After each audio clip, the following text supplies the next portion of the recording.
All right, guys. We have Group D, the group of death, some have said. And in the top right side, the favorite for this group, it is MaxPax for Storm Gaming. Going for that low ground pylon, he's going to be facing against Classic in the bottom left side of the map. And it's going to be Ultralisk to kick things off, Rotterdam.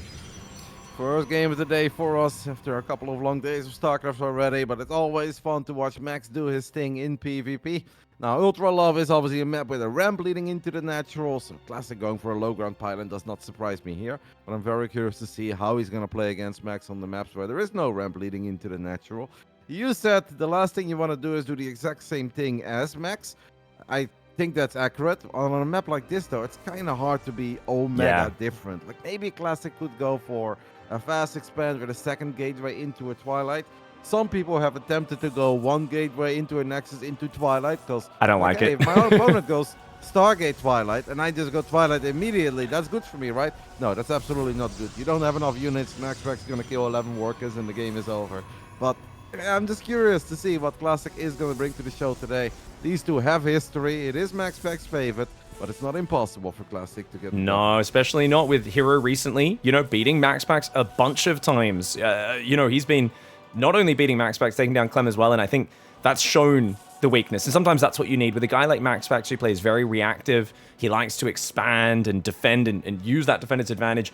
And sometimes he gets this aura of invincibility. He definitely had that last patch. Even Hero was like off racing against him, picking Terran, picking Zerg, and just getting owned in online cups. But this patch, there's no battery overcharge. MaxPax himself has said, I think this patch is not good for me in this matchup because I love to one-gate expand and just defend, and without the battery overcharge, it is harder. Yeah, he's still incredibly good with it, right? I've already seen plenty of games where I'm like, how on earth is he holding? Like, his entire life depends on a sentry and a void ray, and the positioning continues to be picture perfect. What we do have here, though, is a little pylon block on the side of Classic. On the other side of the map, that Nexus is already going down. It is going to be Stargate against Stargate. And if I'm MaxPax, I am not happy with starts like this. Like, look at... Oh my goodness. I mean, at this point, does MaxPax expand elsewhere, or are we just forced to do something incredibly weird on one base? That seems unlikely because he doesn't have Warp Gate yet. He is just going to take the triangle base. Man, that stinks. That really does sting in PvP. It does, but Cybercore commitment is quite a bit of an investment, and definitely it's an awkward spot to play from, but we'll see how he plays it out. Classic trying to build Phoenix here. Phoenix can, of course, disable a Stalker for 7-8 seconds. It can't actually kill it, though, and that pylon going down would be very frustrating. MaxPax famous for pressuring across the map in the early game and finding surprising amounts of damage. The Phoenix of MaxPax will easily win a head-to-head fight. The Phoenix of Classic trying to bait attacks, and MaxPax not blinking at all. The Phoenix will come in, easily break that drop there on the Stalker, and this is really nice start for MaxPax, taking down the pylon. Classic having to build more. He's in huge trouble. You cannot be entirely skipping gateway units in this matchup. Just a little bit too greedy. If he had a quicker battery or just a backup pylon, then it would have all been okay. He's not going to lift the Zealot. The last thing you want as Classic is to see MaxPax's Phoenixes attack your Phoenix while you're lifting gateway units. The Zealot lives! Oh my god, that's so annoying. Man. Now you need to use another lift. Means he's got even less lifts. He's obviously not really planning on lifting. But MaxPax with just a couple Stalkers and a couple Phoenixes off to a flying starter. He's going to get another pylon that is going to unpower the Cybercore. That's not a big deal. But losing another pylon, this is actually starting to just go from bad to worse for Classic. A single unit, a single backup pylon, and it all could have been so different, Pig. This is crazy. We were talking about Phoenix Wars and how you don't want to play Phoenix Wars versus MaxPax. Classic tried to be super greedy to get the advantage, and he is up in probes. He blocked MaxPax expansion. He defends. You know what? Was that an awful trade? At first, yes, but at the end, he holds. It's not nearly as bad as it could have been. So I gotta say, Classic, hats off to him for doing the last thing I would ever advise anyone to do against MaxPax and trying to outgreed him in a Phoenix War. And yet, you've got a second Stargate, you've got the fourth gas down, way ahead of MaxPax. This could actually go really well for Classic. It's funny how it felt that so many things went kind of bad there for Classic, but in the end he gets away with it. Maybe Max could have been a tiny bit more adventurous with his Stalkers, move them up a little bit deeper up the ramp, actually tried to maybe kill a Phoenix while that Phoenix was lifting the Zealot. I know it's very hard, but a single battery, no battery overcharge, if you got 4 Phoenixes, you can actually still kill units very quickly. Since Phoenix deal extra damage against Phoenixes, they don't deal bonus damage against Stalkers. So Classic would kind of be forced to ignore the Stalkers, and the damage does really add up over time. In the end, it worked out well for our Korean Protoss, and Max, I would say in a bit of trouble, but the amount of times picked that I've said Max is in trouble, and then he just wins a minute later, and people are like, why? And I was like, well, it's a really good question. It's been a little too high. But you look at this game, and you look at the way that MaxPax has been forced to expand. Can't imagine he's happy about all of it, but a single Phoenix fight, and it could all be so different. But how do you win with 9 against 10 Phoenixes? Even MaxPax should have a really tough time just turning this around now. Yeah, absolutely. And keep in mind, though, MaxPax, even though he built the Stalkers, he skipped Warp Gate this game, whereas Classic did it. He's got Guardian Shield, though. If Classic's Guardian Shield works in the middle of a fight, it could be big, but that's the move that MaxPax does so well, sniping a Phoenix without losing one of his own. Almost gets the second one. He is so good with his Phoenix focus fire and his stacking, so that Classic can't counter him. Dude, MaxPax Phoenix control menacing right now. He's on the back foot. He's definitely behind as Classic takes a third. Guardian Shield gets baited out, and now MaxPax is going to take the fight. Yeah, that's a really good fight because Classic's Phoenixes were not stacked. So MaxPax starts the battle while one-shotting one of the Phoenixes. We're also closer to the immediate reinforcements on the side of MaxPax. Chasing is obviously always a bit scary, but MaxPax still confident in his numbers. Well picked. How do you win a game where you're forced to expand in a weird spot? How do you win a game where you've got less gateway units and you're down a Phoenix? Apparently, it is just MaxPax things once more. It's ridiculous, right? Obviously, he controlled his units well. Maybe Classic, a little mistake here and there. But just like that, 7 minutes in, it is Max who takes the 1-0 lead. Literally down a Phoenix while being attacked. And it's 1 shot, it's 2 shot, it's 3 shot. Classic doesn't pay attention for a split second. And Max just wins the game. MaxPax, one of the fastest players in the world. I love watching his first-person view stream, but he keeps deleting his videos, so I don't get to cast many of them. He's in the bottom left, Classic's in the top right. I'm going to have to... We're talking about this before the stream starts. You know, he's so fast. He's so good. And it's really different when you watch MaxPax play because there's these weird little techniques he does as well. Like, actually, a few weeks ago, he was playing the Weekly Cup. Oh, and he had this absolutely fascinating habit. Oh, I'm trying to remember exactly what it was. You know how, like, Hero uses just such a weird way of, like, you know, he F2s and he just boxes units and he just control groups whatever he was looking at last. Like, there's no system other than whatever I looked at last is number 1. And then the next thing I look at is number 2. And then I look at something else that replaces number 1. I look at something else that replaces number 2. MaxPax actually has a few weird little systems of his own. So, oh, I remember now. So, when he wants to make upgrades, get this, he has his forges on his Nexus hotkey, right? So what he does, he selects his Nexus, and then he goes to his little command card down the bottom, control clicks on the picture of the forges down there, so that they get highlighted on the minimap, so he knows where to jump to chrono boost them. How weird is that? That is weird. I use the control thing a lot as well for Phoenix, because as you know, I'm a massive F2 junkie myself. But I do always group my Phoenix, because obviously you don't want to be F2ing your Phoenix and ground units at the same time. So it's very nice to not look at your Stargates, and the moment you hear a Phoenix pop, you just F2 and then you press control click on the Phoenix, then you have all the Phoenixes, and then you put those in a separate hotkey. So it's a nice way to group units without having to look at them. I love that. That's actually like, it's using the select all army key, which can be used like a baboon to just, you know, never have any technicality with your army. That's actually a great way of using it to organize your army, and I really love it. You know, it's like when Big Gabe taught everyone about shift clicking with the select all army, where he, like, when the game gets really messy and he wants to give a command, but he doesn't want to ruin his current orders, he'll give like a shift A move in a certain direction with his select all army key. So any other units will finish their current orders before they do it. But anyway, we better talk about this mass shield battery. This is a way bigger commitment. I thought this was a fake out, man.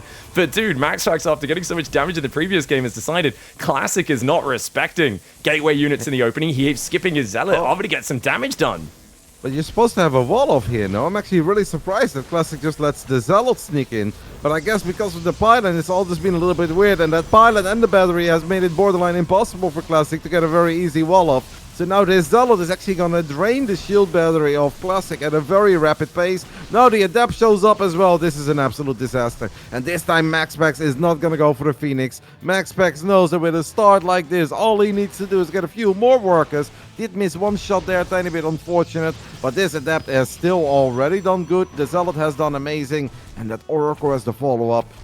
Classic is in a rough spot. Last game it looked so good, but now it's in a rough spot. Definitely. I think right now the damage is not much, but it's the chaos and the setup with the Oracle, because the Nexus is so late for MaxPax, but it's like that Oracle is what he needs to shut down. If he can shut down the Oracle, that's good, but it's still not walling the base off, letting another Adept in. Shield Battery does finish in the main at the perfect time, but he's already trying to mine from his natural, and I think that's a mistake here for Classic. Oracle comes into the main base. It's going to go for the Stasis Trap, I believe. No, it goes for the laser, but it's going to go for those damage probes. Of course, it does 2 damage beyond whatever can be healed each time, which means it's already got 1 kill, and the battery will run out of energy soon. Energy recharge already got used in this game. Oracle's grabbing 3, 4 kills, 5 kills before it gets out of there. Nicely done by MaxPax, and it barely escapes on the natural. Another Oracle about to arrive, could go into that main base. The damage is stacked up. His own Nexus is now finishing. MaxPax showing his range as a player. And I think we were saying you want to create asymmetry. Classic, Game 1 and Game 2 has decided, how will I do that? Well, he says, I'm just going to be greedier than you. But MaxPax has punished him 2 games in a row now, and it's looking really hard for Classic from here. Yeah, last game MaxPax tried to Classic, and we got excited, and I definitely got excited because it looked so good for Max for a split second. But in the end, I love where the game went for Classic. This game I absolutely hated, because it was inevitable. Ooh, one of the Oracles just died. It's actually kind of big. So while Classic is working on that pylon, he did manage to kill one of the Oracles. That's actually a solid win, but it's so risky to try to pull this off a 1-gate Twilight, especially when you know that MaxPax has dropped the pylon, dropped the battery that made it more difficult for you to wall off. All things considered, Pig, I'm proud of Classic that he only lost 8 workers there, because I really thought it was going to be a lot worse than that, with double Oracle and the Zealot and the Adept still doing its thing. And even killing one of the Oracles is pretty good. His blink is not a whole lot quicker than MaxPax, but it's a tiny bit quicker. It looked absolutely disastrous. Now it's playable, but I still don't love it for Classic. Even if he has a Stalker or 2 more, it's still so tough to move out. Unless he builds another battery in his natural, then you can safely move out. But you I think getting that 1 Oracle snipe opens up some opportunities, because otherwise there'd be stasis traps everywhere, and you've got to worry about the Oracles diving your mineral lines and just ignoring shield batteries and zapping them. But at least there's only 1 Oracle, so there's a chance with a forward gateway, and that's going to be taking it to 5-gate blink, a massive commitment for Classic on 2 base. MaxPax is usually, you know, pretty much always going to go for the economic option, so I think it's a pretty good choice to go for this style as Classic, but taking even more damage from that Oracle. 3 more probes going down, and I think MaxPax should realize, you know, hey, he's committing to something. Because otherwise the Stalkers would be there. MaxPax knows how incredibly good Classic is, and if Classic knows there's still an Oracle out there, there will be Stalkers defending the main, defending the natural. He flew in, he dropped the Revelation, he's like, wait a minute, there's nothing here, so then he went for the probes. But that of course makes all the alarm bells go off, because MaxPax knows that Classic knows he's supposed to have Stalkers there. If he doesn't have Stalkers there, that means Classic is up to something else. Snipes the pylon, warp in, gets denied. There is a stasis trap here as well that I don't think Classic is aware of, Pick. Okay. Doesn't step into it yet, but game is starting to look better and better for Max. And I love the backup battery here. I think that's a very good idea. Yeah, it's just about surviving right now and stabilizing that unit count. 4-gate against 3-gate, which means, you know, if Classic can outproduce you over time, like, he could pick the correct engagements. Blink Stalker battles, it's a lot about dodging projectiles with your Stalkers if you blink at the right moment. Oh, that stasis trap. Gonna freeze up about 4 or 5 probes there. And his Oracle usage is just so good, isn't it, for MaxPax? The Stalker's coming forward, but of course, he's on a timer. We're on the Central US server for this game as well. Classic won the coin flip, but he already used up that advantage in the Phoenix War game. Now he's got to do it with a slight ping disadvantage and a massive economic disadvantage in Game 2. He's got the Guardian Shield here. That's kind of cute. MaxPax dropping a Dark Shrine, and I love it. Because he's obviously been flying around. He's like, wait a minute, you're warping in just Stalkers. You don't have a Robo, you don't have a Forge. You're just trying to kill me over here. So if I can just buy a lot of time, eventually I should get a free win. Because I can get the invisible guy when you have no detection. And then MaxPax never has to worry about chasing this army outright, taking really favorable trades. All he needs to do is just put his Stalkers in the concave, rely on these batteries, and buy time. Dark Shrine 40% on the way. A little bit of money in the bank for Max. He could definitely perhaps do a slightly better job in spending that, but he's going to do that now with an extra warp in. Classic has microed incredibly good. Stasis trap still not activated. Classic definitely starting to find some momentum here. Dude, Classic's micro has been excellent. You can tell this man was winning GSLs during Heart of the Swarm. Oracle does find his natural, but the Stalker responds very quickly. 17 probes going down, and Classic just leaning into this Stalker all in, but he microed so patiently. I think a player like Hero might have got overly aggressive and dived. Classic just had faith in his ability to eke it out over time, and that's the joy of Classic. I call him the Swiss Army knife Protoss for a reason. It's because I think he has such range as a player. You know, he's able to play the macro game, the aggressive game. He's a timing attack king. He's able to do what he thinks will beat his opponent. Uh-oh, Stalker's going AFK at the front, though he loses a few of them. As the the probes barely don't get the stasis, Roddy. But pick Dark Shrine. Dark Shrine is done. MaxPax does not have a way at the moment to warp in units on the other side of the map, so he's gonna have to warp them home. I would warp two DTs to the other side of the map. Oh, leave one here. He's gonna see it now for sure. Like, I mean, no way he's got to see it. They're in amongst his units. They're even being used to attack right now. He's gonna have to run home. The Oracle on the other side for MaxPax is still alive somehow. Classic starts a robo and another gateway, but dude, he's got to run. He's got to just get home as quickly as he can. Yep, MaxPax may not know for sure, like the timing on the robo. He did know, obviously, earlier there was no. He has turned around to try to fight those Stalkers that were stuck in that stasis trap. The DTs are pushing out a lot of damage here. Even if Classic had way more Stalkers, every single time those DTs swipe, it's gonna hurt. One Dark Templar has tried to go into the natural, but this time we do have a full wall off, but it can obviously go towards the third. It can snipe a pilot, it can snipe a couple workers. These DTs have been amazing for Max, because it really started to look like Classic was going to do it, but the Dark Shrine was a 10 out of 10 call. Indeed. I mean, MaxPax has always been the best player since 4, 5, 6 years ago when he was coming up at identifying when Dark Templar are the play, and that Oracle, dude, his Oracle value is ridiculous. But yeah, I think a lot of players, they get caught up in the moment.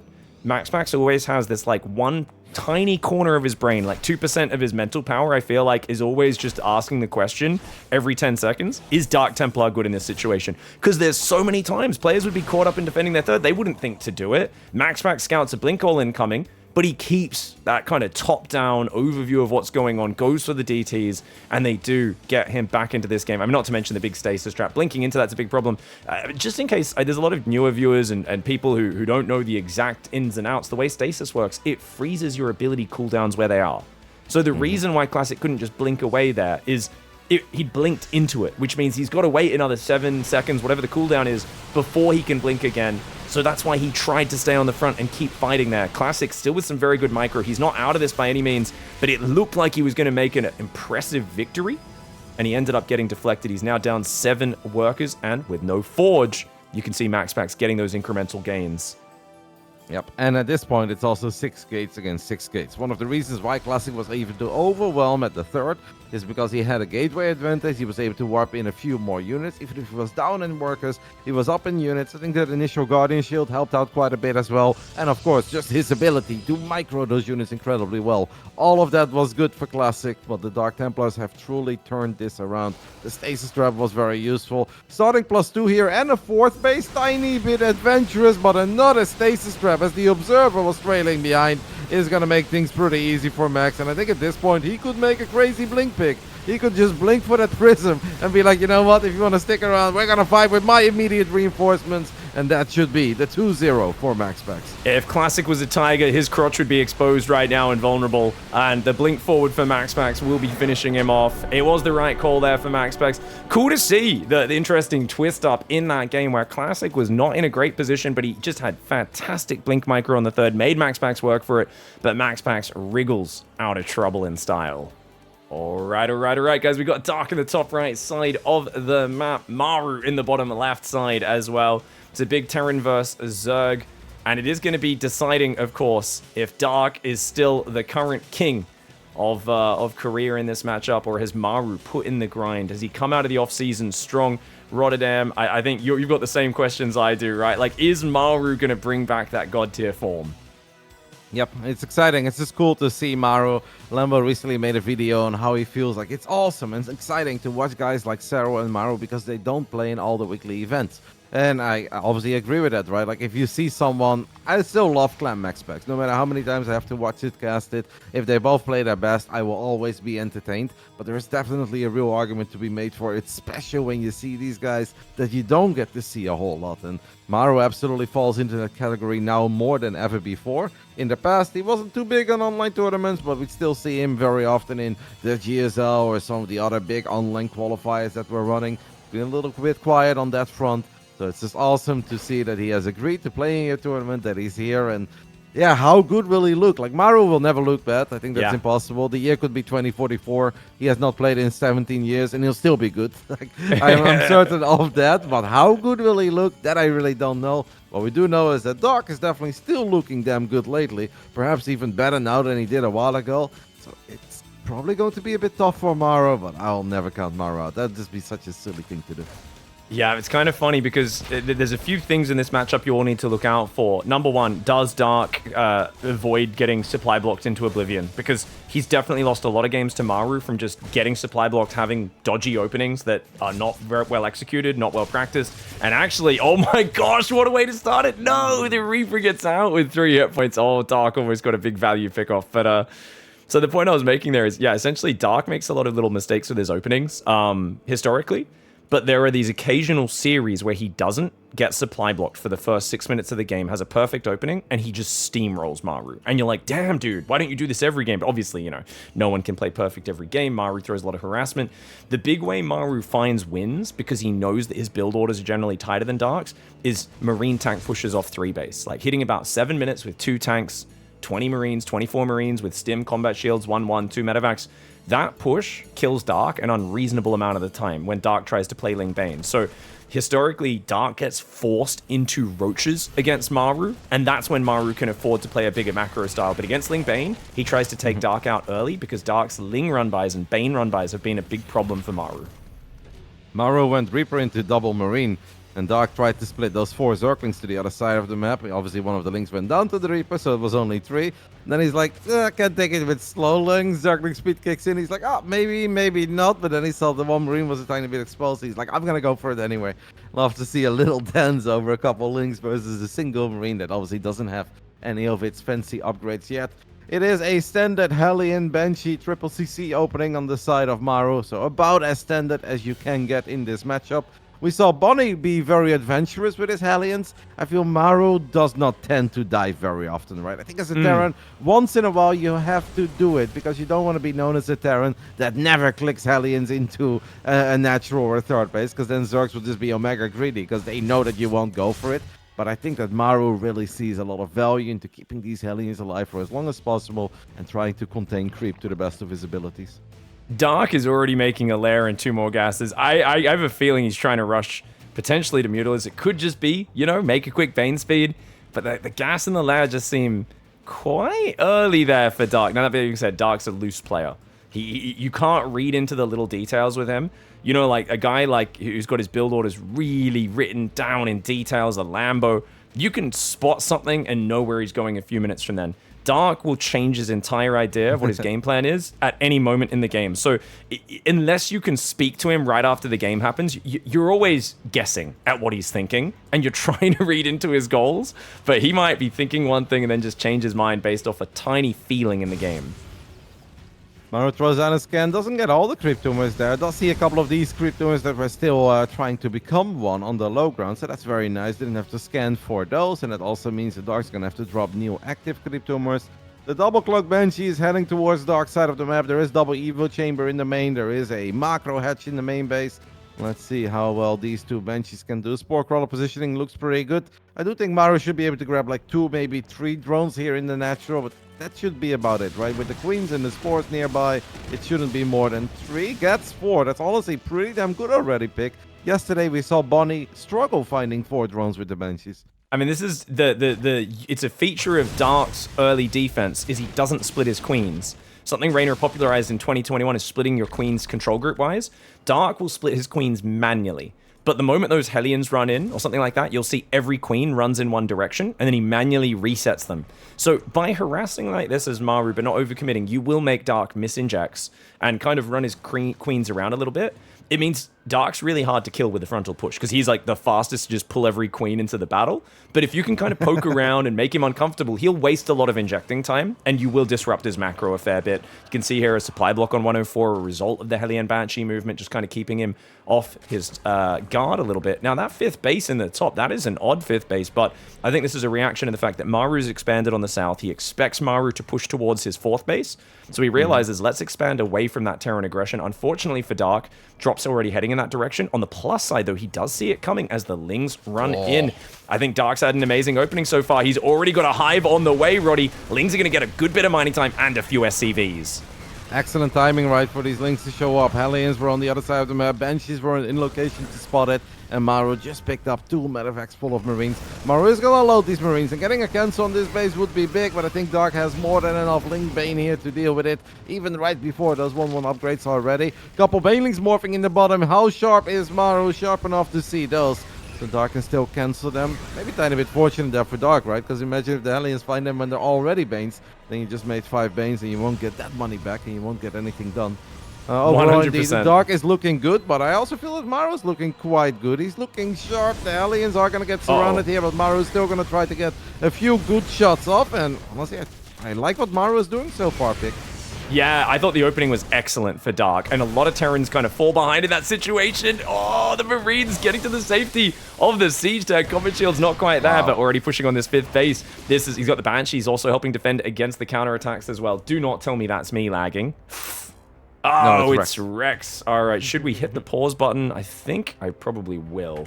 I'm going to hit the pause button here, just so that it pauses so we don't go in and out of the lag screen. The modern pro gamer, I've noticed, will never hit that pause button. They will play with the game lagging 2,000 ping spikes for 30 seconds before they hit that pause button.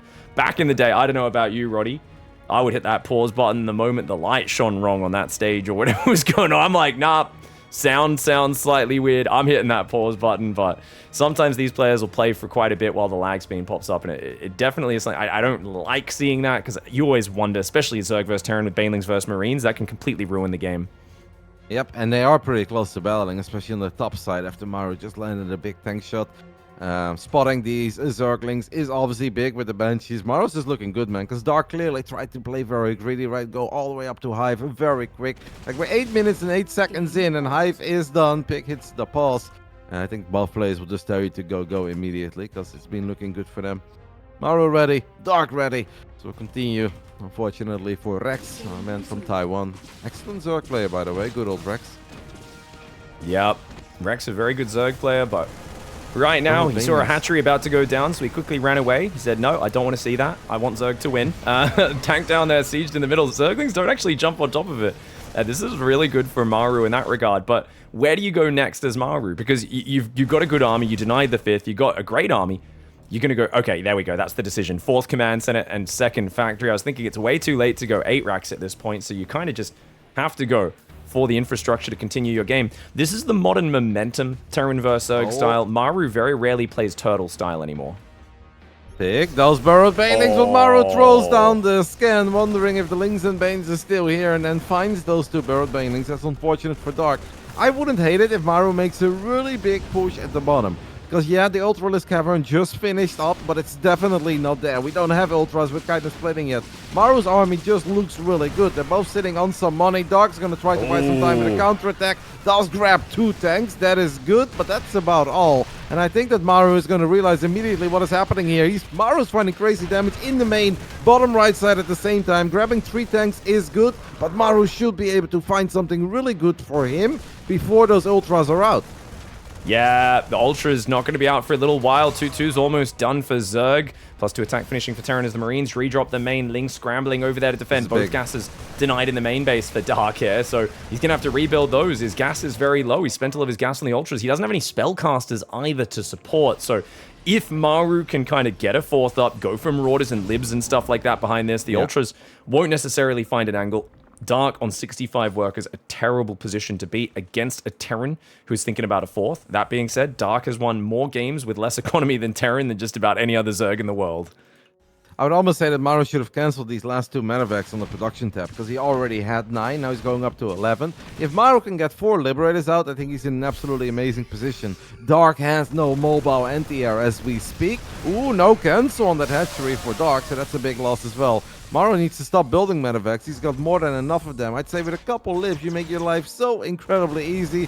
But apparently, Marine Marauder medevac is all that Maru feels that he needs. Dark's got 102 Zerglings. It's got Adreno Glands as well. It's all about these Ultras. The Dark really needs a big victory soon. Marines aren't good against Ultras. They're caught in the open. Maru caught with his pants down. He is going to counterattack on the 4th, though. Takes that base out, but can he defend? The Ultras get in. The depot was down.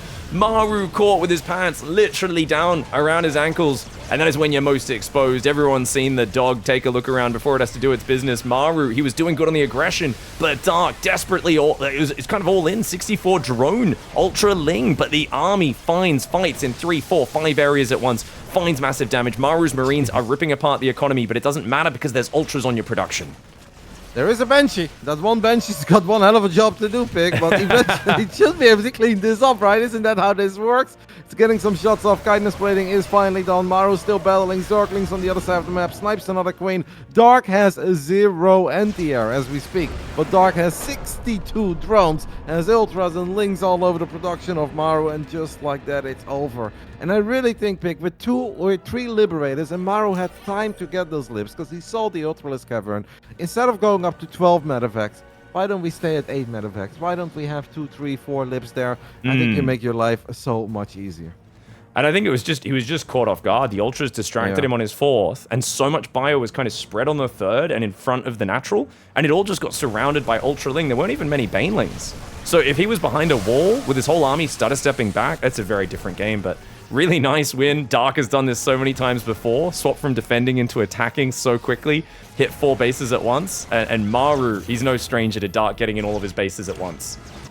Game 2, Maru at the top right side. He's going to go for the low ground single barracks, the Gumiho special against Dark in the bottom left side of the map. It is Amygdala. It's a pretty long rush distance map with some lovely paths along the north and south. I always characterize this as a map where, as a Zerg, you have to be prepared for the fact that if you fight kind of front on these side paths, it's usually good for Terran. Like, they could, if you just fight head on, they're going to just push down one lane. It's going to be big problems. But if you start to break the rocks, maybe open up this path next to the gold base of Maru's, you can run into the natural.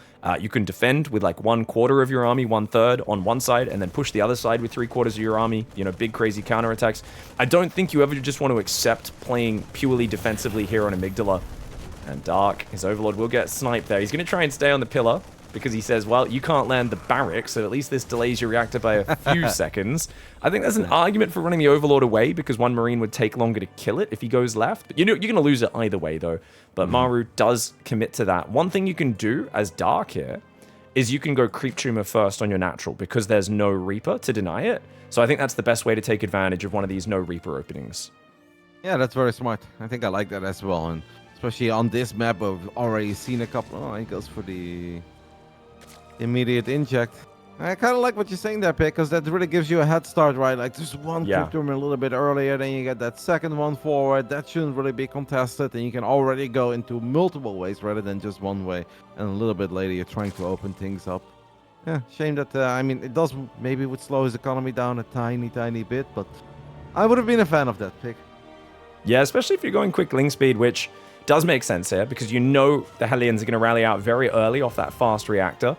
So having the Ling speed to stop that is good, but it's also expensive, which means it's hard to spend all this early lava. So, skipping 3 lava off the first inject, getting the creep out, definitely, I think, slightly favorable. But either way, Dark says economy is what I'm all about. And he is opening up Zergling speed again. So I do wonder if Maru's going to try and punish him with one of those tank pushes I talked about in the first game. Dark's opening was clean in map 1. None of those big supply blocks we talked about. If he can do it for 2 games in a row, Maru's really going to have his work cut out for him, because Dark, is a mythical creature that only usually comes out for GSL finals as 0 supply block Dark. And when he does that, people always think I'm joking, who are casual viewers. They're like, oh, come on, he doesn't actually get supply. I'm like, no, you guys got to realize Dark is a god of StarCraft. This man will defeat people from an inferior position better than anybody else. He is so good at playing from behind. And if when he's not playing from behind, he's still really good. So even better. Maru has very quick stim here, by the way, and he's building a second barracks. So that barracks built a reactor, then he floated over. He's like, I'm going to build a tech lab. Now he's building another Rex. It's a 2-1-1 opening. I think it was a Liberator first. That Lib is already flying towards the other side of the map, but pretty interesting stuff coming out of Maru. Quick 2-1-1, 4 Hellions, a single Lib. Clearly is going to try to find some damage early on against Dark, who can be very greedy. Is already working with a 13 worker lead. It is about to become a 22 worker lead. I hope that Maru is going to find some damage pick. Otherwise, like, obviously we're used to seeing a Zerg be up a couple workers, but this is definitely going to become a little bit extreme. Oh, drones there trying to pull away, but the Liberator gets one of them. Queen comes over, but the spawning pool blocking the Queen from rotating. I never like the spawning pool positioning because it does make it a bit harder to defend, but I think re-sieging for Maru is a mistake. I think you're going to be happy to take that, you know, on the Queens. Maru focuses the drones. Thought maybe the Hellions would go for it, knowing that 3 of the Queens were in the back of the main base battling that Lib. Yeah, I'm with you, because obviously now he gets 2 drones. Good job by Maru at least targeting the drones, right? Sometimes you see people go AFK, and then they shoot at a Queen, they shoot at another Queen, but then the Queens get saved, and then you have absolutely wasted the Lib. Now he gets a tiny bit of damage. Nothing to get Omega excited over, and there is nothing more annoying for a Zerg or a Protoss if you just don't have any anti-air and you know that the Lib is still there, and then every time you focus on something else happening on the map, the Liberator sieges, you gotta respect it, and then by the time you're ready to battle it, it gets moved again. This could be a big moment for Maru, as Stim obviously was very quick. He is gonna stim forward, is looking for a Queen. Go ahead.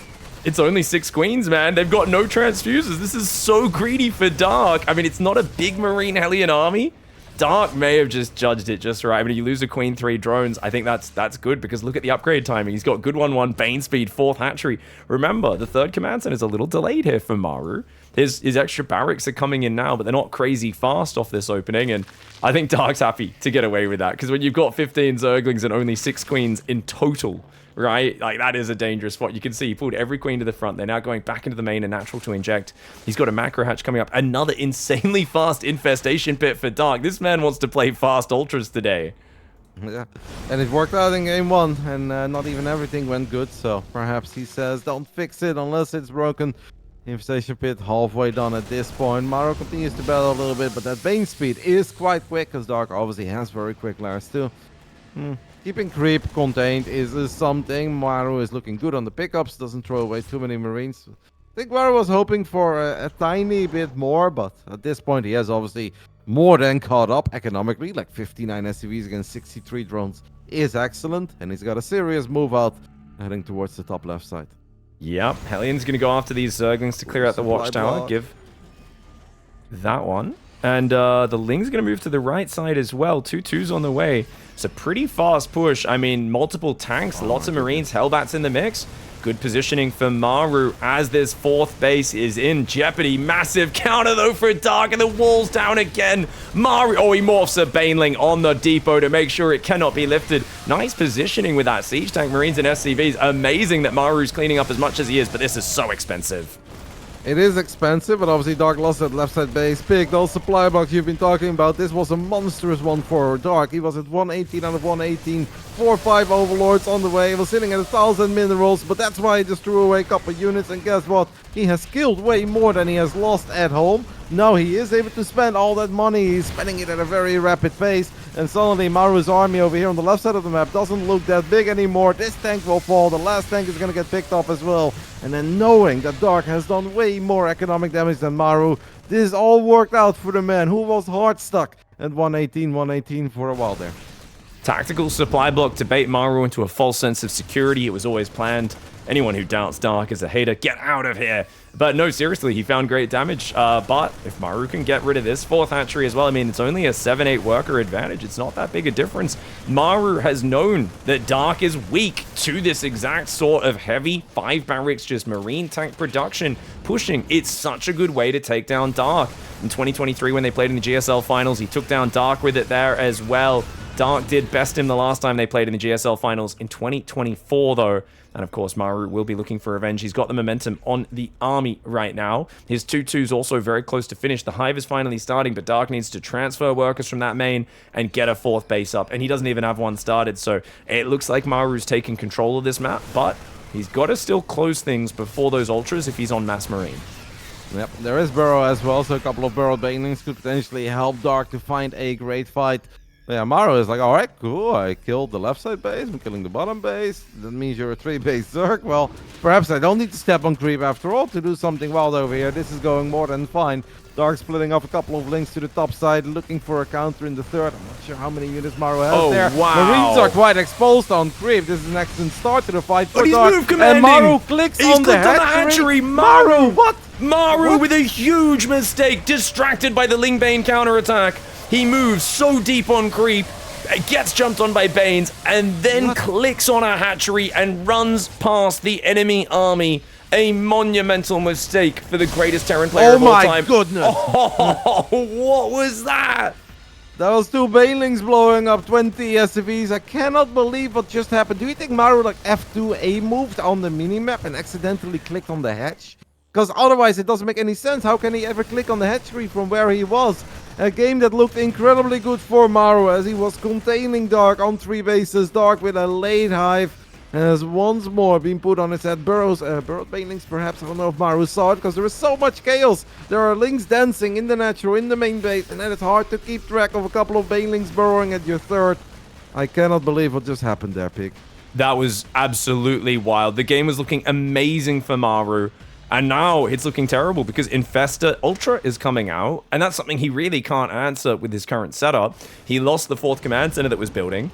He's just got, you know, a bunch of Medivacs Marines and a single tank. The Lings keep burrowing and unburrowing in his bases. He's going to go for a 7 Marine drop across the map. There's still burrowed Zerglings stopping him from raising his ramp. I mean, Dark is having fun at this point. He can't believe just what the situation he's found his way back into. And these Lings keep burrowing everywhere. The Ling harass is actually ruining Maru's income. The only thing that I can think of is that he like attack moved on the minimap, or he F2A moved on the minimap, and just like, okay, I want to A move in that direction, but then I'm just going to micro at home because I know I've got a lot. And then he accidentally just clicked on the building. And if you click on the building on the minimap, then your units will just go for what you selected, right? So yeah, it's such a rare thing to A move an army on the minimap in a situation like that, but it happens, and you decide to do that, and yeah, it's you know, misclicks happen as well. So clearly an unintended option for Maru. And I mean, if he didn't lose those extra 20 workers at the tail end, I think it might still be playable. But oh my, did he just morph Banelings in the natural and get them off? it seemed like it. But the thing is that the hatch was so far from Maru's setup. So it's hard to imagine that he just like A moved somewhere on creep, because those Marines were not like, oh, accidentally shooting at the hatchery. They ran through a Zerg hell pick to like, oh, I don't care what's happening over here, I don't care what's shooting at me, like we're going for the hatch. Like, that was insane. This is not stuff you normally see. Yeah, we're gonna 100% be rewinding the replay and just looking at exactly what sequence of actions happened. Won't tell us the why, but it will give us a little bit more info on what he was potentially trying to do when the misclick happened. And dude, these burrowed Zerglings are a menace. Oh my gosh, this is so frustrating for Maru.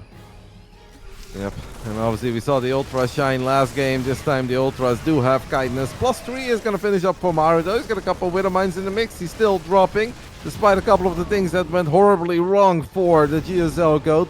He is still, I want to say, in a somewhat playable position. But we do really need something that's a bit better than Marines against Ultras. We saw how good the Ultras were last game, and Dark is in a better position this time than he was last game. Gonna need to make some overseers. Dark is refusing to make overseers. I call this the SOS maneuver, where SOS used to sit there with his Colossus attacking his own Stalkers for 5 minutes in PvT, refusing to build observers, you know, in that matchup. I really want to see at least one overseer against a guy who's building Widow Mines. It's crazy not to be. Dark trying to get away with just Spore Crawlers for defensive detection and nothing on the offense. His Zerglings are going across the map. He's got a big supply advantage. Remember, the reason this game's still going is Dark was on 3-base income and kind of screwed before that whole sequence. He'd lost his 4th, then he lost his 5th, then he lost his 4th again. So even though he got this amazing fight, the supply is still, you know, in a playable position for Maru. Maru's on 7 barracks, so he's got 3 tech labs now building Marauders with +3. do actually okay against Ultras if they can kite them. Liberators coming in as well can answer it. You can't afford a Ghost transition. And Maru, no doubt, is going to take the 4th on the gold. He's then also going to think about lifting his main base out to a 5th base somewhere. And Dark, he's actually going into Hydras. Now, that's something I really believe they are a decent, well-rounded budget unit, but I gotta feel like Corruptors is just the better option in the late game, especially with Ultras against Libs. You don't need as many upgrades. It takes a while to get them going, but they aren't going to get shot down the way Libs do take down Hydras. So Libs actually beat Hydras head-to-head, whereas obviously Corruptors can tank Snipes, tank Marines, beat the heck out of Libs. So I think the Corruptors are just a little bit of a better option, but we'll see how this goes. I think I agree with you, but I'm very happy to see Maru actually building Liberators a little bit early and knowing Ultras are on the field. Like, he has 7 medevacs. Last game he had 10, and he still built extra medevacs. That was just not the call, and I really believe a couple Libs would have won that first game for him. This time we got the Liberators earlier. That's going to make us allowed to take that 4th base. He's continuing to be annoying with Widow Mine drops. He's adding a few more mines to the mix as well. The Burrowed Infested, though, by Dark is excellent with a great fungal. Maru should be able to pick up most of these units and get out of there, but still. Great fungals. Another fungal. 1 full medevac is going to die. Ay. No infested Terrans exist in this game, so he couldn't quite finish them off there, but getting 1 full medevac is still really good. Ultra pulling back on just 1 hit point, slowly regenning Maru's single Marine, not able to take him down. Burrowed Zerglings are still there. Now, Dark's income is looking good, right? 3,400 minerals a minute, but he's got very little creep spread. Dark has not really calmed down and reset. I think this is a situation in the game where Cyril's probably the best in the world at calming down and saying, let's reset to a macro game. Respread creep, you know, take 7 bases, blah, blah, blah. I think Dark right now has his adrenaline pumping. You know, he can hear his own blood pumping in his ears. He's that level of excited. I think he just wants to kill Maru in the next minute or two. So he's going for Night Swim. He's building a few more drones. He's blocking the Widow Mine drops pretty well. Like, a few drones is not really enough there. And he's finally building those Overseers that he has needed for a little while. Another Widow Mine drop on the bottom for Maru, trying to distract. You know how many Widow Mines Maru had before he lost a couple there? How many? 21. What? Yeah, 20. Yeah, I was looking because I see a whole bunch of Widow Mines near the planetary. Then I see him dropping Widow Mines. I see Widow Mines at the 3rd. He has Widow Mines running by into the center, getting some shots up over here. Maru's going ham on the mines. It reminds me a little bit of the old days of Clem Rayner having a couple of epic TVZs back then, where Clem would get all the Widow Mines as well and just sprinkle them across the map. But 21 Widow Mines with Running Claws, that's pretty well.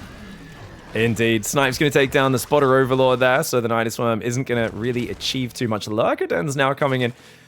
I gotta say, that going back into Hydra Lurker off of this Ultra Infested position really feels like going backwards in tech. I understand Lurkers are a good unit, and there's already Libs out and Ghosts coming in those. I just don't feel like they're necessarily the unit. 19 drones. I mean, this is crazy damage. Maru is famous for digging his heels in from behind and coming back in the late game. And if there's one thing we've learned from him versus Dark over the last few years, is if it gets late enough and static enough, Dark is no match for Maru in the end game. Now, Maru's miles away from getting to the end game. He needs 8+ orbital command centers. He's only got 3. He needs many planetaries and wall-offs and libs and ghosts, but Dark is really good with the multi-prong in the mid game. Maru is actually the end game master. The Widow Mine shot there. I kind of felt that Dark just said that, alright, I see how many Widow Mines you have at the 3rd. I know there are Libs, Widow Mines, and a planetary at the 4th. I can't do anything about your 4-base setup. It feels that the ultimate game plan here for Dark is the moment you go up to 5 and there are more things that I can potentially attack, that's when I'm going to send it. So here he is. He knows that Maru's going to go up to 5 bases and he's immediately going to click a couple of Lings, Banelings, and lands a big fungo on the Ghost. He should be able to get a couple of the Ghosts there. Doesn't quite get all of them, obviously. Ghosts are tanky, but not a bad first attack here by Dark, considering how many minerals he's working with. Another Nidus attempt, big fight happening over at the 5th base. Ultras running through the circles, big. Dude, the circles of death absolutely ruining those Ultras, and Maru holds on Felt like that was a little desynced for Dark. I think he needed to hit that south side a little faster and then pull out a bit faster. He does have 2 full energy infestors. If Maru chases, he's got to be careful, but I don't like Dark keeping those infestors so clumped up. I mean, he's lucky he didn't get scanned, but I think he's just forgotten those are there. Nidus Worms keep going up in the back, but they really are distractions. I don't even think he has anything loaded inside the Nidus Worm right now. Indeed, he doesn't. It truly is just a distraction, and that is it. Hydra's will deny some mining there on the planetary. I'm going to continue my pro-corruptor propaganda right now. Imagine if there was 10 corruptors diving in and sniping the libs with these Ultralisk bait attacks instead of these slow derpy 16 hydras that are basically wasting supply and they're a low impact unit. I've been arguing and I've been like DMing pros and debating them about this and stuff, but this is my new thing that I'm not going to shut up about, and I'm going to be really annoying. And if eventually they start doing it, I'm going to get to say told you so, and otherwise I'm just going to be a bad commentator who won't shut up and keeps inserting himself into the narrative. But I do think corruptors are the better unit than hydras here. I've seen the Corruptor shine in some of these scenarios, so I really don't think it's crazy at all. I'm not sure why Dark is preferring the Hydras at the moment, but he does allow himself to get Hydra Dash, and every Zerg loves Hydra Dash. It's just so quick. Obviously, nice snipe here on their base. Lynx are doing a really good job getting all over these Marines and Marauders, and Overseer drags a Widowmine shot above the Terran army too. Another Nidus attempt, a real Nidus this time in the natural. I mean, Dark is throwing everything that he has. Lurk is even attacking that 4th base mineral line from Maru from the high ground. This is really cool stuff. What Dark the SCVs on that high ground, man. From the high ground Lurkers, actually a lot went down. So many more damage, but the ghosts get there in time. I feel like the Hydras, they always look really good until the moment your front line disappears and then the snipes land. And we saw like 10, 12 Hydras get just insta-pop sniped there. And that's where they're vulnerable. The Hydras, good to have. I think this is maybe a slightly healthy account, just having like 10 to 12. But you can see that because the libs take them down, you kind of want to build more. But the Corruptors have 200 hit points and 2 armor versus 90 hit points, 0 armor. So it takes 2 snipes, libs can't hit them, that sort of thing. That is why they come in. But Hydra's much better against interrupting ghost attacks and taking out Widowmines from far away. It's a shame. It's a shame that he didn't move that Infestor a tiny bit closer. He's moving it now, but the ghost... they're too well protected, too far back. Oh, wait. The ghosts Maru's staying in a dangerous spot. Say again? Maru's army's in a dangerous spot. Like, the way his ghost kept moving in front of the mineral line, it's like... Oh, there we go. He scans. He realizes. Okay, I was going to say, dude, you got to be wary of these infestors. Oh, no, Maru doesn't chase it down. And there we go. Foggle actually lands. A couple of libs go down. The lunge for the Hydras does make them a lot better than they used to be at jumping in and sniping down 1 to 2 libs. Dark still going ham right now. Dark hasn't mined out the bottom right corner. If he can get 20 drones transferred to that bottom right corner, start mining it out, it's going to put a vicious timer on Maru, because Maru's third mined out. Gold base, half mined out. It's only 3 patches. Bottom base is really everything. If that goes down, he's dead. Another infestor gets scanned down. And it feels like Dark. He's got the income advantage, but he's below 3k minerals a minute. And with the power of mules, Terran efficiency could bring Maru back. Double parasitic bomb comes forward. Great spready there for Maru. Lets those medevacs go down. He's got so many ghosts, though. 18 ghosts. And remember, this is where Maru has been nerfed in the last patch. He's going to have 18 less supply when maxed out than he otherwise would, which is huge. Still has a couple of Widowmines, and one of these Widowmine shots was absolutely massive there. But Dark had 132 Zerglings there, ready to surround and jump on top of these ghosts. I really like a lot of the things that Dark has done. Obviously, the gas bank is not that large right now, but he truly is relying on the power of the Zergling. And against a man with this many ghosts, I'd say there is a real argument to be made for it. The mines, though, are scary. Maru realizing that, building a few more Widowmines. Widowmines have been left behind over here at the old third base as well. A lot of these mines not burrowed yet, Pig. Losing those would be painful. The Lurkers are distracting Maru. Dark is showing some great activity as he also lends a fungal. Doesn't kill too many ghosts, but he definitely softens them up. Oh no, the Widowmines try to defend. Widowmines are not like Marines. They can't really respond to threats. So a lot of Widowmines actually went down, but Maru hangs on. He loses 12 workers. His efficiency, he's 8,000 ahead in the units lost. He's trying to secure this northern base. Oh, another lurker comes into the bottom right. Dark needs to shift click on the workers. He does. Really nice shift click in the mineral line, but the SCVs move out, and it does auto-target on the planetary again. Too much going on right now for Dark to babysit that focus fire. Hydra's come forward, trying to deny this planetary, going up to defend the gold base. Hydra's come forward. They take out the lib and the siege tank, or at least they should. They're struggling to take him down as they did split fire. and the Widowmine lands on the Overseers, so he will pull back for now. A few more Banelings roll in the top. The single Marauder laughs in the face of those Banelings as they do nothing but tickle him. But Dark has transferred a few workers to the bottom right, so even if Maru takes this base, he also needs to deny the corner in the bottom right. If he doesn't do that, get a Liberator or something down there, Dark is going to suck so many resources up off this map. He's going to consume more of the map, and I don't think Maru has the efficiency lead enough to deal with that. And Maru is really trying to get his hands on a 6 base because obviously he's been so low on cash for a while. The Hydra's dash forward, and Dark for the second time, the moment the command center shows up here, snipes it immediately. Even Neuro, Parasites, and Ghost lands a big EMP, not on all of them, but 7 or 8 Ghosts completely drained. Dark is everywhere, Pig. Couple Hydras continue to attack SCVs over here in the center. Non-stop lurker harassment in the bottom right. I really love what Dark is doing here. He is low on gas. That is something we can keep an eye on. But it's just starting to look better and better for Dark. Well, you know, that reminded me, a couple PiGFests ago, we did have a good long interview with Dark after one of his group stage victories. Actually, I think it was in the playoffs. He won a series, and I asked him about his spellcaster usage, and Dark said, "Oh, I know I am the best spellcaster user in the world. You give me magic units, I am by far the best." And he says it so confidently and nonchalantly, you know he believes it. If he sees an opportunity to mind control your unit and make it EMP your other units, it makes him so happy. It tickles him in a special part of his brain because he knows he's getting style points and he knows the audience is loving it as well. Dark lives for moments like that. It was a really nice one, but it's not over yet. You've got 3,600 minerals, 300 gas in the bank. Not a lot of gas in the bank. You've still got more map control, but you know that it's just one bad fight between you as the Zerg being in a decent spot and suddenly the Terran taking, you know, an amazing efficiency lead. The arrows, though. I know Ian Blue is a very big fan of the arrows. He's been a long-time moderator in your chat. A 6-arrow advantage for Dark means that he can be crazy, he can be reckless, and he can play Zerg the way that every Zerg loves playing Zerg. Widow mines everywhere, Lings everywhere, Nidus attacks in the main, in the natural. Banelings will once more find really good connections and even get the orbital. Things are just going from bad to worse. And I really love how simply you put it earlier, Pick. You look at Maru's army and like, that's sick. But on this patch, that is 18 supply that he is missing. Those are 9 Widow mines, right? He could have had in a previous patch. And 9 extra mines would have made his life so much easier against all these Lings and Banes. Yeah, dude, he could have like 35 Widow Mines instead of 17 right now. It's actually crazy how many Widow Mines he's been building. Dark trying to spread against them and doing a pretty good job of defusing. He gets in the natural again. This is where all this damage keeps going. The Banelings go to the third base looking for workers. They realize they already killed all the workers and the command center. Lingbane, Hydra Viper, nice EMP from Maru, but that planetary... Oh no, the planetary mineral line! So this 15 SCVs going down, won't get the PF, make it 17 in the arc. In the end, the Dark has completely destroyed that base at 3 o'clock. I love how relentless he has been with the Nidus attacks in the natural, because that is really what allowed him to eventually take out that base at 3 o'clock as well. The lurkers from the high ground attacking SCVs on the low ground, and then just when Maru has an answer for that, lurkers just come in from the bottom right. I think Dark is playing an incredibly sexy game of Starcraft. Maru still has a terrifying army, and if Widow Mines keep connecting like that, you always believe in a little bit of Terran magic. But it is not looking any better for Maru. He's just been so incredibly broke, and Dark continues to have over 3,000 minerals in the back, continues to find more damage.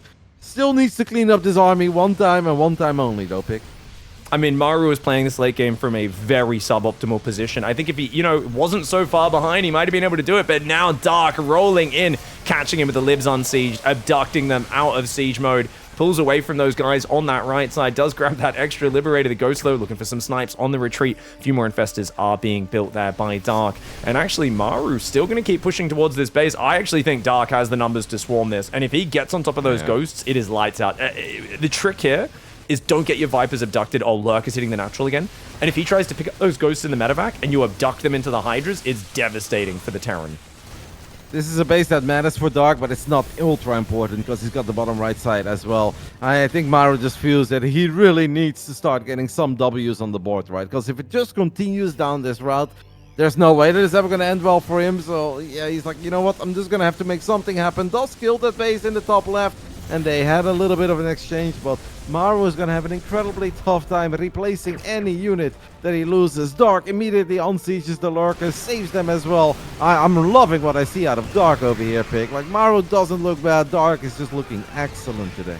I mean, this was a real game of StarCraft. Dark did really good to defend Maru's first push. Then Maru took control of the game. Then we saw a tragic sequence for him. He got hit by a counter, misclicked. The game ends as Dark mind controls one of his ghosts yet again.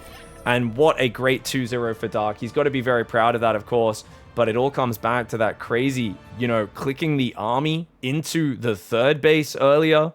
I'm going to go back in the replay and try to figure out so we can rewatch that sequence, because I think Maru kind of had the game in the bag until that happened. So 9 minutes and 37 seconds, Pick, in case you're looking for it. Oh, thank you. Yeah, I was going a bit late. I was looking around 12 minutes, but that was after the game kind of reset, right? At least that's what I think. Let me just take a look. Yeah, no, this looks like the lead up to the right moment.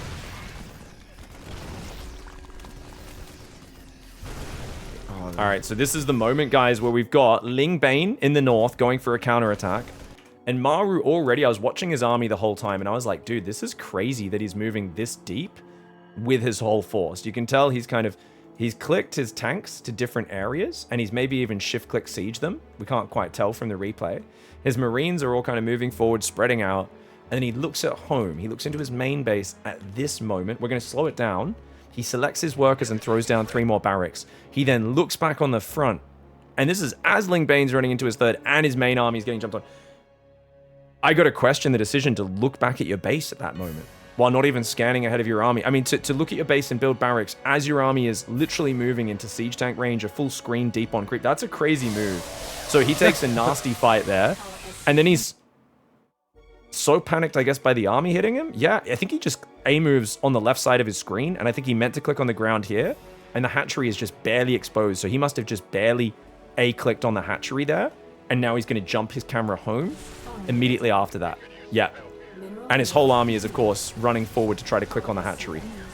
And he looks back at it now and corrects it, but the damage is already done because he was pulling his workers away from his third because of the Ling Bane attack. Damn, what a bad sequence there. It's really unfortunate for Maru. Let's get into it, guys. We've got is he representing Vitality right now? I don't think so. Yep. He hasn't. He is? Okay, he is still representing Vitality. I was going to say, sometimes the players don't change their alias even when they leave the team, so... No, he's still there. They're tweeting about him. They're supporting him. They're actually watching, mate. They just said that he played an epic 29-minute game. Unfortunately, it wasn't good enough, but he is proudly representing one of the biggest esports orgs in the world. All right, fantastic. Maru repping Vitality in the right side, going for the double gas build that's so popular right now. Classic in the top left. Doing a greedy boy opening, a no scout build. This just gives you a really slick head start on that economy. Now, I think this was still Cybercore before Nexus by the looks of it, so it is a slightly more conservative one. I am a big fan of 19 Nexus, 19 Cybercore if you're going to do no scout with this build, as it still blocks the Reaper from getting any kills, but I think Classic really wants to make sure he can't get too much info, and he can already start thinking about hiding a structure in the back. Stalker into Sentry, a good way to get that vision of your own. Now, the question for me is, what does Maru do off this opening? I feel like if you're looking at the best EVP player in the world right now, you've got to be studying Clem. And his most favorite opening off this is to go for a 6 Marine, 1 mine drop very early, boost it over there, kind of suss out what the Protoss is up to, and then adapt and adjust based on what he sees. I'm actually a tiny bit confused about Classic's build here. Wow, Robo. Okay, that explains sick. Everything. Because I really like Stalker. I like Cybercore before Nexus because it's just so good against basically every cheese out there. So that's going to help you. But then normally I would get my tech building after my first unit. And Classic did it. I was like, okay, you get a Sentry, quick hallucination. That's obviously going to be very cool. But then we still didn't get a tech unit. He fired up the third Stalker, and I was like, what exactly are we cooking here? He really wants to hide this Robo. Okay, he hid it. Yeah.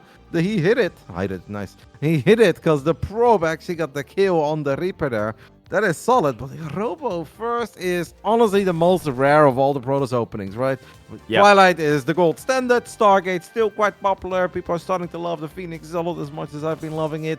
Once in a while, we'll see the Proxy Gate, right? 2-gate, 3-gate aggression, all of that. Robo first is absolutely the least common. But I do love it once in a while. It's obviously not aggressive, but it's very, very economic. Well, I wonder if he does it the way Hero does. Hero likes to go Robo first into Storm Drop. right? Use the observers for map vision, but oh, great intercept. Already 2 Stalker hits on the medevac, taking 34 hit points off that bad boy. That's going to divert him. I think Maru knows exactly what's happening in that it is a blink opening. Well, I mean, not really, because that's actually not a blink opening. That's charge. I was going to say it's just the delayed blink opening is the only difference, but that's charge first. Dude, is this the Platinum League Slayer? No, it's not. He's just going to go charge to shut down any early pushes, and he will be going into a third base behind it. And with observers for the Banshees, that's pretty good, but the Stalker's getting trapped. Yeah, I don't think the Classic expected Maru to send the medevac home, so suddenly Marine showed up behind the Stalkers. One of them goes down, the other one does get saved. So overall, not too bad there for Classic. Really nice for Maru that he brought that medevac back, because if he didn't, without a bunker, that would have been incredibly annoying. I was wondering if this was going to be like some sort of a 4 Jumi build. Now, I don't think, as much as I love Jumi, I don't think Classic is out there in Korea watching our man 4 Jumi play some PvTs all day, every day. But Jumi is one of the very few high-level Protosses that I can think of that kind of likes the occasional charge first. And then he sends a War Prism into your main base, wipes in a bunch of Zealots, and he hopes that he deals a crazy amount of damage. That's not really what it is. It's just a little bit of everything. But charge first here, in a way, is going to be really good. Because Maru, of course, does not have Stim, does not have Combat Shield. And the last thing that Maru is ever going to expect is to run into 7 Zealots with charge soon. That's true. I mean, the gateways are late, though. You know, you do need actual Zealots with charge to make it work. The first warp-in will change things. Banshee gets 3 probes. Almost would have loved to see that Banshee go into the main as well, because I feel like splitting the Stalkers off. They're not Blink Stalkers. They don't have as much mobility. Banshee dancing behind the natural there. Pylon going down on the 3rd, which means no forward warp-ins. Charge is done, though, and these Marines, no match for charge Zealots. Even the tank-friendly fire is going to be vicious. Yeah, I was about to say, I feel like Maru really has to go home. And obviously, if you see 1 or 2 Zealots, that doesn't tell you everything. But if you see 7 Zealots, you gotta be like, hold on, wait a minute. Did the Madeline actually go like charge first? And that's absolutely what has happened. I totally agree with your point on the Banshees. The Banshees should be even better than they normally already are, because Stalkers don't have Blink. But these Banshees also need to be a lot better than they normally are. And Maru loses one of them, because he's down a base, he's down 8 workers. Did not start Stim or Combat Shield yet, is working on +1, but this is looking grim right now for Maru. He did make 3 Banshees, by the way. That's not very standard in this matchup. They need to do crazy damage, but I think at this point it's gonna be hard, man, because Classic should be able, even without Blink, to keep these Banshees at bay, and our Korean Protoss is in an amazing position here. You know what's crazy, man? I truly feel like North America figured out how good the charge lot was a long time ago. You know, that the 5.2 guys dominating NA ladder with Zealots. If you look at the stats on any of the websites for StarCraft, PvT is actually the most broken matchup across the ladder. When you look at Masters and GM on NA ladder, the Protosses destroy the Terrans there. Like, it's an insane win rate in Masters on NA. And it's because every Protoss masses Zealots every single game. And it's something you never see in pro play until the last few weeks. Heroes making Zealot Phoenix, Classics opening charge lots. And it's so good at stopping these pre-stim Terran pushes. So it's kind of cool. I feel like there's a lot of my Masters and GM kind of Protosses on NA right now feeling vindicated, going, yeah, we knew all along. Just mass Zealots an A move, man. Yeah, there's a couple Protoss out there, if they get 1 base all-int and they have a Twilight Council, that they'll go Zealot charge. I'm thinking of my man Bully, who I know you love a lot too. Hey. He's a big fan of that, and I also believe in that kind of stuff. This is a scenario where I personally would have never gone charge, where it's like Robo into Twilight charge first. It feels crazy to me, unless you're sending it like 8-gate Prism or something, but it really adds up what Classic has been doing here. I love it. He got himself in a really good spot. And some Terrans would say, mate, that this right here is hell for the Terran, where you don't have Stim, you don't have Combat Shield. The only thing you can do is try to find a bit of damage here, there, everywhere, with a couple of Cloak Banshees and maybe some Widow Mine dropped. Oh, first shot is okay-ish, second one not bad. It's mostly the Banshees here, Pick, that are really tying things up a little bit. But even with all this damage, Classic is still the one who's in a really, really good position. Maru is 5 Rex on 2 base, has not built a 3rd command center yet, but does it make any sense at all to ever pull the SCVs here? In my eyes, it doesn't, right? Colossus is out, the 2nd Colossus is about to come out, so it's just like heavy 2 base aggression. Yeah, you kind of want to pull the boys because you are pretty committed, but at the same time, Colossus Sentry are going to make them pretty useless, so yeah, you kind of, screwed a little bit. Maru's going to have to take it to late 3rd behind this or win the game with this push. one or the other. Right now he's pushing. He's got those 3 tanks. If he can wedge them up against the trees here, could get a nice angle. Tanks can focus down Colossus pretty well. Good stim pullback with some of the bio. The Marines trying to get away from the Colossus. The tanks getting taken out by the Immortals. One Immortal goes down. Dude, the anti-armor missile was big. One of the tanks barely surviving, and the red hit points was absolutely game-changing.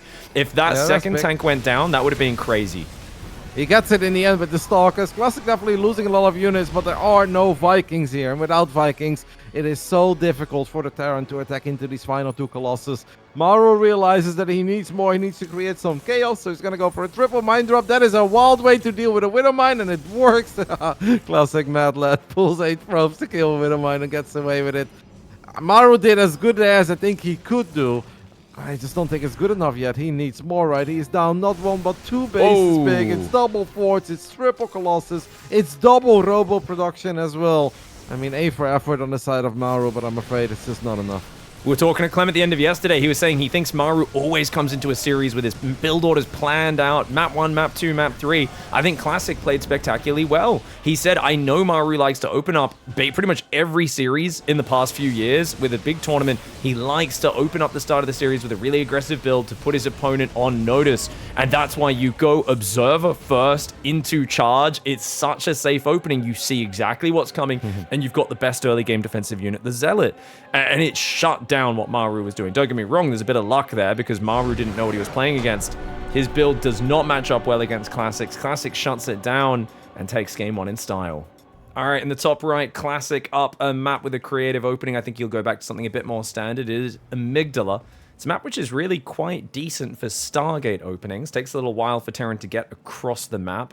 Not sure how much Classic plays Stargate. We've seen so much from Hero and Zaun recently. Stargate, it feels like, 2 out of 3 games. But Maru's going to open up with the Barracks Gas. Doesn't look like he's rallying to his second Gas Geyser just yet. So Maru going from the double gas into a more expansion macro-focused build order.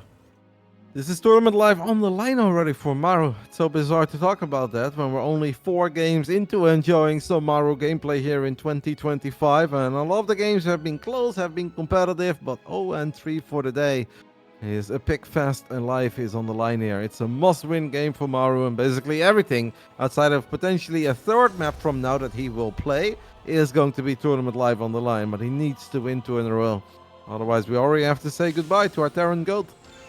Indeed. I mean, that would be so upsetting, but it is also something where you look at how much all these other players have been grinding over the last few months, while Maru seems to have been relatively inactive, at least from what we've seen. He did basically take a bit of a big off season, which I think is really healthy and good, but the question remains, is he, has he been able to warm up and get back into that first gear that he needed to for this tournament? It looks like the answer so far seems to be no, but we'll see if that changes. If he can bring this back, from down 0-1, there's still going to be that chance in the final deciding series to see who gets second place in the group. Of course, playing the loser of the other match, which is going to be Dark versus MaxPax. So it's not like it's an easy match. Whoever gets out of this one, if Classic can win, gets the 2-0, he's got to beat either MaxPax in a rematch or Dark. Both very difficult opponents. But yeah, you guys drew the short straw. You're in the group of death. I love this probe. It might some gold minerals. It's like, Maru, I come in peace. Have some gold. Maru's like, get out of here, mate. Start shooting at it immediately. Mark, let's go. All right, fine. I'll take my gains home. There is no bunker yet in the natural, and that could become a little bit annoying when it comes to dealing with this first adept. There are 2 Hellions on the production tab, but it takes a little while before these Hellions are out. The command center did get delayed. If Classic can get the hit off before... Oh, he should have gone for the STV. Oh, Pig, he absolutely could have had that, and that would have been nice, right? That's another 4 or 5 second delay, but he got greedy for a split second. He's like, what if I get the Marine and then I get the STV? And minor missed opportunity here for Classic, but it's obviously still fine, don't get me wrong, but it could have been more than fine.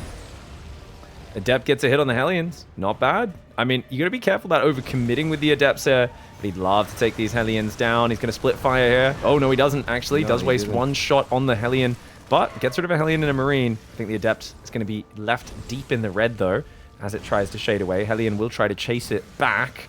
It's going to run down the north side of the map, and the Hellion will go back to repair. I think that's an okay trade. Adept's generally not a unit that scales very well, and, removing a Hellion from the board, it's really quite nice. And Cyclone follow-up for Maru. I mean, that's really good because you're blind. You're worried about an Oracle or something. You need a Cyclone. The problem is, the more you invest in Hellions, Medivacs, Cyclones, none of these things are tanks. And if there's like a 3 or 4 gate blink that comes in, and right now it is 3 gate blink on the way, you know, that's problematic. Not to mention these units won't scale well into the mid game. So Maru, he's going to send the Medivac forward, try to do a Hellion drop, but I think Classic's really well prepared. Yeah, I mean, it doesn't have any shield batteries, but a shield battery does not help you against 3 Hellions, but it would obviously help you against 2. Maru needs some damage here, because everything that you said is spot on, so I really hope for Maru that he can find what he is looking for, but it's going to be tough, man. This one Adept that survived is ultra useful here, because Adepts deal a lot of damage to the Hellions, and the closer we get to Blink, the less likely it is that Maru is going to find some damage. Classic now moving out with a couple of Stalkers, gets a few free shots off on the Medivac. This is not what Maru was looking for, mate. How often don't we see a Hellion opening? We're like, whoa, it's 11 probes, it's 14 probes, it's 19 probes. Now it's 0, Pig. It's 0. Indeed. This is going to be interesting to see from here. It's got to be like just efficient for Maru. Play calm, wait with the lib, wait with the Hellion drop. Don't throw these units away at all. People in chat are questioning, would you rather not play Cyril or Clem and go to the losers match to face Shin? Never.